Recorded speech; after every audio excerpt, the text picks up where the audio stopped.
Hello everyone, this is Jason for Primetime Aquatics, and in this video I wanted to bring to you a tank that I think is super cool, and that is our Cyprichromis leptosoma 40-gallon breeder. These are super colorful cichlids that aren't very aggressive. I hope you enjoy the video and the tank. Appreciate you being here.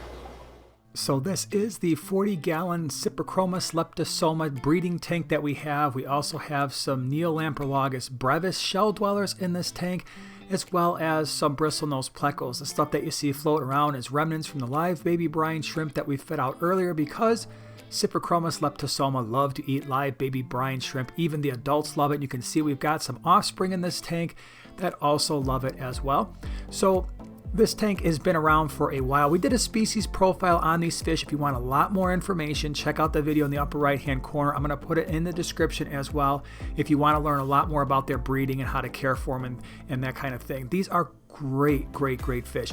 They are from Lake Tanganyika. They are African cichlids. They like harder water with a higher pH, so if you've got those water parameters naturally and you're looking for a cichlid that's going to be mid to upper water, and you're looking for a cichlid that's not going to be overly aggressive, this might be something to consider. The males are the really pretty ones with the blue bodies and the yellow fins. The females are more silvery in color, and you will see throughout this video there are a number of females that are holding eggs and or fry in their mouth. What's interesting about them is they don't release a lot of fry at one time, so maybe 3 or 4, and when they do release the fry, the ones that you're seeing in the tank towards the top, that's pretty much newly released fry into the tank. They are quite large when they are finally released, so it's kind of interesting. We do have the brevis in here, the shell dwellers as well. They breed in here from time to time, but I think this combination doesn't work well, at least for them in terms of breeding. We're going to thin this herd out. One of the things that's happened, obviously, with all the stuff that's going on is we haven't been able to move some of our fry to local swaps and auctions like we normally would. So we have a 125 Lake Tanganyikan setup, and I think I'm going to move at least a half a dozen, maybe 10 of these out and into that tank just to free up a little bit of space. It's getting crowded in here.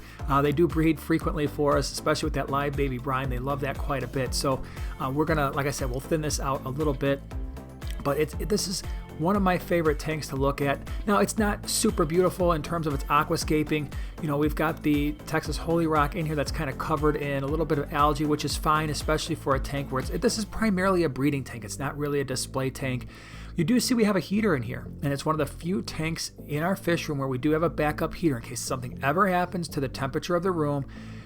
Lake Tanganyikan fish don't typically do well with cold water or cooler water, so we have a backup heater in here. We also have a backup heater in our Neolamprologus multifasciatus, our shell dweller, 50-gallon lowboy, just in case something ever happens. Want to make sure that we're covered.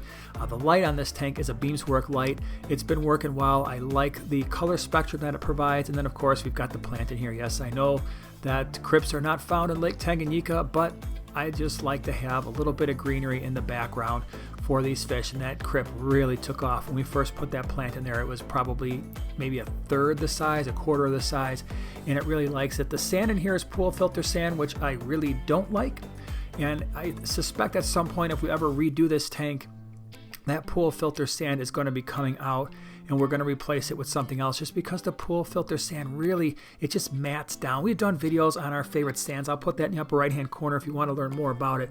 But this is not one of my favorite types of sand, but it's working out okay for this tank. So I wanted to kind of show you this tank, show you what's been going on. Haven't really shown this off since we did the fish room tour earlier this year in January. If you'd like more information on these fish, once again, check that video on the upper right-hand corner. That is a species profile, give you a lot more information. If you want more information on some cool shell dwellers and how to keep those, I'll put that video in the lower right-hand corner. Again, appreciate you being here. If you enjoyed this video, share, subscribe, and we'll see you in the next one.